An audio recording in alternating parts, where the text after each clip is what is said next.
गाँव में बच्चों को कोई ज़्यादा मार्गदर्शन नहीं मिलती है और सिविल सर्विसेज का एग्ज़ाम बोले तो कई लोग के अंदर दिल में डर पैदा होती है। तो इस चीज़ों को मद्देनज़र में रखते हुए लोगों का क्षमता बढ़ाने के लिए और उसका कॉन्फिडेंस बढ़ाने के लिए और मार्गदर्शन देने के लिए आज पहली बार उत्तर भारत में स्पैरो नेटवर्क का अधिवेशन हुई। सफाई कर्मचारी काम करता है, वो सफाई कर्मचारी का काम से ज़िंदगी भर पीढ़ियों के बाद पीढ़ी के बाद पीढ़ी ऐसे ही वही काम करते रहना कर कहीं नहीं लिखा है। बाबा साहब संविधान में सोशल मोबिलिटी के बारे में कहा है, इक्वालिटी ऑफ अपॉर्चुनिटी के बारे में कहा है। जो सफाई कर्मचारी के खानदान से कोई सॉफ्टवेयर इंजीनियर भी बन सकता है, आईएएस ऑफिसर भी बन सकता है, कोई बिजनेसमैन भी बन सकता है। कोई नीट या यूजीसी नेट का जो पेपर लीक हो गया है, ये बहुत बड़ा जुर्म है, ये हत्या से ज़्यादा जुर्म है। जो एग्ज़ाम के पेपर लीक करता है उसको ज़रूर फांसी देना चाहिए, तब भी ये देश में लीकेजेस कम होता है। अदरवाइज़ बार बार लीक होते, हर राज्य में पेपर लीक हो रहे हैं। उत्तर भारत में जो अपने संगठन की शुरुआत की है, जिस प्रकार से बड़ा सेमिनार किया है, क्या कहना चाहोगे तमाम देश भर के लोगों से? देखिए, सबसे पहले यहाँ आज देश की राजधानी नई दिल्ली में आज स्वेरोस नेटवर्क का नॉर्थ इंडिया चैप्टर के ज़रिए एक बड़ा अधिवेशन हुई। ये अधिवेशन का थीम था, मैं भी बनूंगी IAS, IPS and civil servant. इसमें उत्तर भारत के कई राज्यों से, उत्तर प्रदेश, बिहार, गुजरात, वेस्ट बंगाल, उत्तराखंड, झारखंड और Madhya Pradesh, Rajasthan, Haryana, Punjab and Jammu and Kashmir and Gujarat से सभी राज्यों, नई दिल्ली से सभी छात्रों, करीबन 2000 से ज़्यादा छात्र इधर आ गए और कई ऑफिसर्स यहाँ के सिविल सर्विसेज में जो कामयाब हो गए, IAS, IPS, IRS, Indian forest service and कई रिटायर्ड ऑफिसर्स भी आ गए। तो वो लोग अपना अपना ज़िंदगी का सफ़र बताए और अपना प्रिपरेशन में अपना अनुभव बताए, क्योंकि गांव में बच्चों को कोई ज़्यादा मार्गदर्शन नहीं मिलती है और सिविल सर्विसेज का एग्ज़ाम बोले तो कई लोग के अंदर दिल में डर पैदा होती है। तो इस चीज़ों को मद्देनज़र में रखते हुए लोगों का क्षमता बढ़ाने के लिए और उसका कॉन्फिडेंस बढ़ाने के लिए और मार्गदर्शन देने के लिए आज पहली बार उत्तर भारत में स्पैरो नेटवर्क का अधिवेशन हुई और उसमें बहुत बड़ा भूमिका निभाया श्री मान्य जसवंत सिंह जी ने। ये हमारा नॉर्थ इंडिया का कोऑर्डिनेटर है, उसका साथी मनोज भी यहाँ पे है दिल्ली से। तो स्वेरोस नेटवर्क 4 चीज़ों पे काम करती है। एक तो शिक्षा, दूसरी चीज़ स्वास्थ्य, तीसरा चीज़ स्वावलंबन यानी कि सेल्फ रिलायंस और चौथा स्वाभिमान। तो ये चीज़ों के ऊपर स्वेरोस नेटवर्क काम करती है। एक बड़ा शिक्षा के ऊपर, शिक्षा क्रांति के लिए ये आंदोलन चल रही है देश में, क्योंकि देश में कम से कम 40% ये प्राइवेटाइज हो गए एजुकेशन और जितने भी 1400 यूनिवर्सिटीज़ है उसमें 67% यूनिवर्सिटीज़ प्राइवेट यूनिवर्सिटीज़ हो गए। प्राइवेट यूनिवर्सिटी के वजह से सरकारी के शिक्षा जो है, सरकारी के विश्वविद्यालय जो है वो बहुत निर्लक्ष्य हो गए हैं और उसमें जितने भी छात्र पढ़ रहे हैं वो गरीब समाज के और उसका कोई सहारा नहीं है, कोई आशा नहीं है और बहुत दिक्कत उठाना पड़ रहा है गरीब समाज के छात्रों को। और इस चीज़ को मद्देनज़र में रखते हुए और छात्रों को विश्वविद्यालय से नहीं और कॉलेजेस नहीं और घरों में भी या मोहल्लों में भी परिवर्तन पाठशाला खोलने का एक बहुत बड़ा क्रांति का आंदोलन है स्वेरोस नेटवर्क का, शिक्षा क्रांति। और शिक्षा क्रांति का उद्घाटन 10 साल पहले दक्षिण भारत में हुआ था। दक्षिण भारत में 10 लाख बच्चों का अच्छा अंग्रेजी माध्यम में शिक्षा हुए और उसमें से कई हज़ारों लोग डॉक्टर्स बन गए, 10,000 20,000 से ज़्यादा इंजीनियर्स बन गए, कई पायलट्स भी बन गए, कई सिविल सर्वेंट्स भी बन गए और स्पोर्ट्स पर्सन्स भी बन गए। वही क्रांति दक्षिण उत्तर भारत में भी और ज़्यादा ज़ोर से आना करके हमने आज दिल्ली में अधिवेशन किए और उसमें जितने भी अतिथिगण ऑफिसर्स आए वो लोग अपना अपना ज़िंदगी की कहानी बताए, उससे अपना स्टूडेंट्स बहुत प्रभावित हो गए। और आने वाले दिनों में हर ज़िला में ये उत्तर भारत में हर ज़िला में स्वेरोस नेटवर्क का ऑफिस खोलेंगे और उसके ज़रिए कई जितने भी समाज से थोड़ा बहुत धनी लोग हैं वो लोगों से एक एक पैसा का कंट्रीब्यूशन लेके गरीब छात्रों को मार्गदर्शन देने के लिए ऐसे अधिवेशन हर ज़िला में करेंगे और उससे कई स्टूडेंट्स प्रभावित हो जाएंगे। उसके कोचिंग मटेरियल दे देंगे और उसका मार्गदर्शन भी दे देंगे। उसका जो भी रिक्वायरमेंट है वो रिक्वायरमेंट हम सामाजिक कल्याण के रूप में हम करने के लिए कोशिश करेंगे। आज हम बहुत खुश है स्वेरोस नेटवर्क नॉर्थन इंडिया में पहला चैप्टर और पहला अधिवेशन की है और बहुत बड़ा सक्सेसफुल हो गया। मैं अभी मेरे साथी परमेश सर, एक सवाल अभी आप ही से है। सवाल ये है कि जो आप कह रहे हैं कि पे बैक टू सोसाइटी के माध्यम से आपके संगठन को, जैसे आपने तेलंगाना यहाँ पर भी वैसे करें, जी, सरकार के सामने कोई प्लान आप लेकर के जाएंगे, सरकार से कहेंगे कि जो SC/ST वेलफेयर का पैसा होता है उसका कुछ हिस्सा इधर भी आपके प्लान के तहत खर्च किया जाए? ज़रूर जाएंगे। सरकार के पैसा जो है वो लोगों का पैसा है, जो टैक्सेस इम्पोज करके सरकार अपना बजट को कलेक्ट करती है और बजट को स्पेंड भी करती है। और सरकार के पास ज़रूर ये प्लान लेके जाएंगे जहाँ जहाँ स्कूल्स में सुविधा नहीं है वो सुविधा सुधारने के लिए, और जहाँ जहाँ स्कूल्स पाठशाला नहीं है, विश्वविद्यालय में हॉस्टल्स ठीक से नहीं है, जहाँ जहाँ कोचिंग मटेरियल नहीं है, जहाँ जहाँ मार्गदर्शन है, उसके लिए सरकार पैसे खर्च करना पड़ता है। मगर सरकार में पैसे खर्च करने के लिए ज़्यादा प्लान नहीं होता है। वो प्लान हम दे देंगे, सरकार को सुझाव देंगे और सरकार को हमारा अनुभव सरकार से शेयर करेंगे।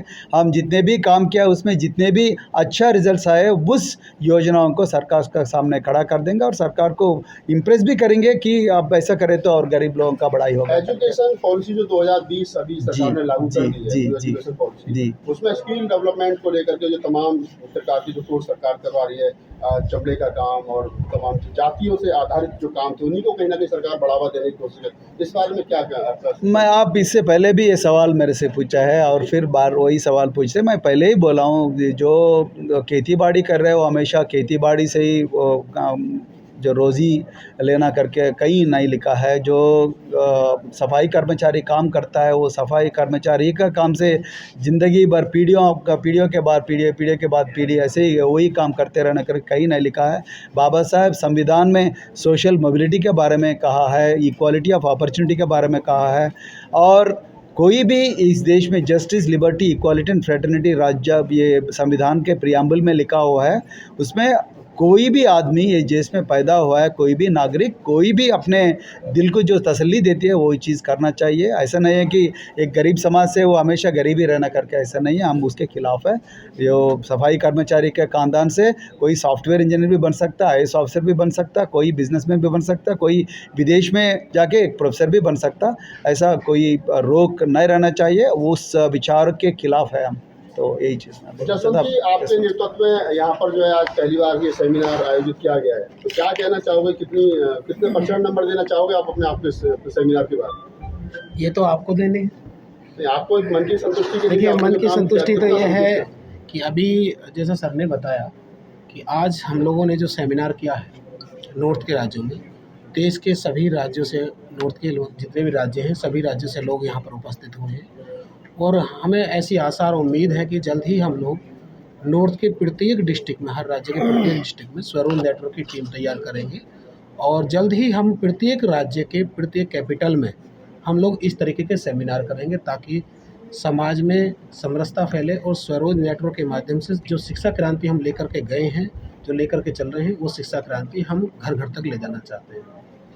सर, आप मनोज जी थोड़ा बताइए हमारे दर्शकों को कि जिस प्रकार से सर ने कहा और आपके साथी जसवंत जी ने बताया, लगता है कि निकट भविष्य में जो एजुकेशन में बहुत ज़्यादा गैप होता जा रहा है और एजुकेशन जिस प्रकार से महंगी हो रही है, गलगोटिया यूनिवर्सिटी जैसी आ गई हैं, आप MBBS कराने के लिए करोड़ों रुपया चाहिए, SC/ST OBC माइनॉरिटी समाज के पास पैसा नहीं है, तो ऐसे में उन यूनिवर्सिटियों का या उन बच्चों का कैसे आप मतलब उस कंपटीशन में आप हिस्सा ले पाएंगे? जैसे कि सर भी बता चुके हैं, लास्ट टाइम जो हमारी प्रेस वार्ता हुई थी उसमें भी सर ने बताया था कि स्वरोज नेटवर्क जो है अपने स्टूडेंट को जो हेल्प करता है, जो उनकी हेल्प से जो लोगों की नौकरियां लगती हैं या बिजनेस स्टार्ट करते हैं, उसमें कुछ ना कुछ contribute return network Swaraj network को करना होता है, जिस फंड से जो और बच्चे छूट गए हैं उन बच्चों की हेल्प होती है। इसी प्रोविज़न को लेकर के स्वरोज नेटवर्क चल रहा है, दक्षिण भारत में चल रहा है। और हम आशा करते हैं, जैसा आज का हमारा अधिवेशन हुआ बहुत अच्छा हुआ, देश के सभी राज्यों से जो स्टूडेंट आए सभी ने साथ दिया, और इसी उम्मीदों के साथ हम हर राज्य, उत्तर भारत के हर राज्य की हर राजधानी में, हर गांव में परिवर्तन पाठशाला चलाएंगे। Correct. और इसी टाइप का अधिवेशन हम आगे भी करते रहेंगे, जिससे कि जो लोग हमारे जागरूक हों, समाज का भला हो, और इसी चीज़ को लेकर के जो है हम आगे बढ़ते रहें। परवीन सर, एक सवाल लास्ट आपसे ले लेते हैं। सवाल ये है कि बाबा साहब डॉक्टर अम्बेडकर का जिक्र आप बार बार कर रहे हैं अपने हर संबोधन में, हर प्रोग्राम सेमिनार में, तो इसका मतलब आप उनसे बहुत ज़्यादा प्रभावित हुए हैं। और बाबा साहब डॉक्टर अम्बेडकर की कोटेशन है कि शिक्षा जो है वो हर आदमी की शिक्षित बनो। तो बाबा साहब डॉक्टर अम्बेडकर ने अपने जीवन काल में कई कॉलेज, कोई विश्वविद्यालय तब उन्होंने बनाए, तो मिलन कॉलेज उन्होंने बनाया, और उन्होंने कहा कि शिक्षा के अपने हब बनाने पड़ेंगे। तो जो आपका संगठन है, क्या अपने भी यूनिवर्सिटी, अपने कॉलेज खोलेगा, या मतलब कुछ इस क्षेत्र में काम करेगा? वो दिन भी आएगा, वो दिन भी ज़रूर आएगा। पहले तो हम सरकार में जितने भी विश्वविद्यालय है, सरकार में जितने भी पाठशाला है, कलाशाला है, उसका यूज़ हम ज़रूर कर लेंगे, उसका सहारा ज़रूर लेंगे। मगर उस दिन जब हम ज़िंदगी में आगे बढ़ेंगे, ज़रूर खुद का विश्वविद्यालय भी बनाएंगे, और सभी लोगों को देंगे, न केवल एक ही समाज के लोगों को नहीं देंगे, सभी लोगों को हम, और वो भी अच्छा शिक्षा, क्वालिटी शिक्षा दे देंगे। ज़रूर, ये तो ख्वाब है, ज़रूर एक दिन सच होगा ये ख्वाब। प्रवीण सर, आपसे एक सवाल है। जैसा कि अभी नीट का पेपर आउट हुआ है, हाँ जी। अपन तो बहुत कोशिश कर रहे हैं गरीब तबका बाहर आए, गरीब तबका पेपर भी पास करे, लेकिन सरकार की कुछ ऐसी योजनाएं जिसके कारण वो पेपर से बच्चा डेमोराइज हो रहा है, बच्चा पास नहीं हो पा रहा और ये पेपर आउट हो रहे हैं। इसके लिए अपन क्या रणनीति बना रहे हैं? अपन तो तैयार कर रहे हैं, बच्चों को मजबूत तैयार कर रहे हैं बहुत ही मेहनत से, लेकिन सरकार कुछ ऐसा कर दे कि हाईजैक कर दे पेपर, कुछ कर दे या कोई और कर दे जो चल रहा है, उसके बारे में अपना क्या रहेगा? बहुत बढ़िया सवाल है। देखिए, मैं पहले भी बता चुका हूँ कि ये नीट या यूजीसी नेट का जो पेपर लीक हो गया है, ये बहुत बड़ा जुर्म है, ये हत्या से ज़्यादा जुर्म है। क्योंकि गरीब बच्चे दिन रात पढ़ते हैं। हम आज ये अधिवेशन में हम पढ़ाई के बारे में बहुत ज़्यादा बात किए, मेहनत के बारे में बहुत ज़्यादा बात किए, लेकिन मेहनत करने के बाद जब एग्ज़ाम का पेपर लीक होता है, लोगों को निराशा पैदा होता है, उससे कॉन्फिडेंस गिर जाता है और सुसाइडल टेंडेंसी भी आ जाता है लोगों को।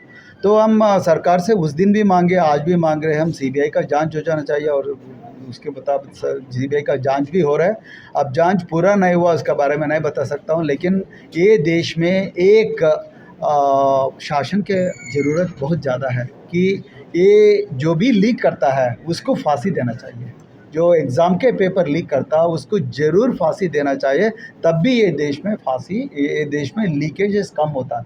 अदरवाइज़ बार बार लीक होता है, हर राज्य में पेपर लीक हो रहा है। एक पुलिस रिक्रूटमेंट में लीक होता है, एक यूजीसी नेट का लीक होता है, एक इंजीनियर का पेपर का लीक होता है। लीक का कोई अंत नहीं दिख रहा है। इसीलिए एक बड़ा शासन आना चाहिए, और शासन से इसका थोड़ा कंट्रोल, स्पेशल शासन आना चाहिए, जैसा prevention of money laundering act PMLE है। तो ऐसा एक शासन लागू होना चाहिए देश में, ताकि लीकेजेस कम होता है। तो हम इसका डिमांड करते हैं। आज आपने ये जो सम्मेलन किया है, इसको क्या माना जाए? एक शिक्षा क्रांति है ये शिक्षा है, बिल्कुल शिक्षा क्रांति है। हजारों छात्र आ गए। बिगुल फूक चुका है, बिगुल आज उसका फूक चुका है। ये बिगुल शिक्षा क्रांति का बिगुल हो चुका है। देखिए, ये देश में हर तरह का समस्या है, लेकिन सब शिक्षा से जुड़ा हुआ है। जब तक आप शिक्षित नहीं हैं, तब तक आप दुनिया को समझ नहीं पाएंगे। तो इसीलिए शिक्षित बनना बहुत ज़रूरी है। और हम ऑर्डिनरी शिक्षा के बारे में बात नहीं कर रहे, हम एक नान्यता का शिक्षा, एक क्वालिटी एजुकेशन और सरकार के एजुकेशन के अलावा खुद भी एक शिक्षित बनना, वही क्रांति। इसीलिए हम कह रहे हैं कि हम सिर्फ सरकार के ऊपर ही डिपेंड नहीं होते, हम खुद के समाज और समाज में जितने भी शिक्षित हैं, समाज में जितने भी कामयाब हैं, वो लोग आज जैसा कई लोग आके मार्गदर्शन किए, वही लोग, वैसे जो लोग मोहल्ले में जाके, गाँवों में जाके, देहातों में जाके, शहरों में जाके गरीब लोगों को मार्गदर्शन करेंगे, उसको कहते हैं क्रांति। तो ये क्रांति से बहुत ज़्यादा समाज के रूप बदलेगा और ज़रूर ये समाज खुद का जंजीरों को तोड़ के आगे बढ़ेगी खुद की शक्ति से। Thank you very much. National Dastak की आपसे गुजारिश है कि अगर इसको बचाना चाहते हैं तो नेशनल दस्तक को सब्सक्राइब करने के लिए रेड कलर के सब्सक्राइब बटन को दबाएं, फिर बेल आइकन की घंटी दबाएं।